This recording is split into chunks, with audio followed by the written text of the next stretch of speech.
রাজধানী বাজারে বেড়েছে সব ধরনের সবজির দাম। অতিরিক্ত তাপপ্রবাহের ফলন ক্ষতিগ্রস্ত হওয়ার পাশাপাশি শীতের সবজির আমদানি কমে যাওয়ায় দাম বৃদ্ধি পেয়েছে বলে দাবি বিক্রেতাদের। অন্যদিকে রমজানের মতো সবজি সহ সকল নিত্যপণ্যের বাজার স্বাভাবিক করার দাবি ক্রেতাদের। মাই হাসানের রিপোর্টে বিস্তারিত।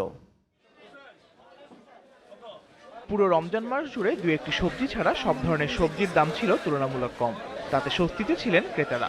তবে রমজান ও ঈদ শেষে বাজারে বেড়েছে প্রায় সব সবজির দাম।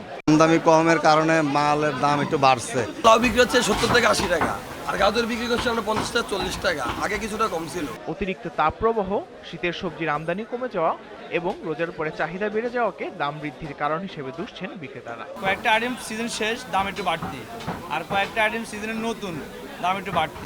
যদি একটু বৃষ্টি হইতো তাহলে মোটামুটি সবজি আমদানিটা ভালো হইতো। দাম নিয়ে হতাশ ক্রেতারা।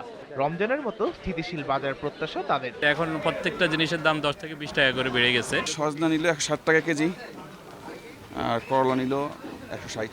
আমাদের ধারণা ছিল যে বাজার একটু স্থিতিশীল হবে, সেটি হয়নি, বরং অনেক শাকসবজির দাম চড়া।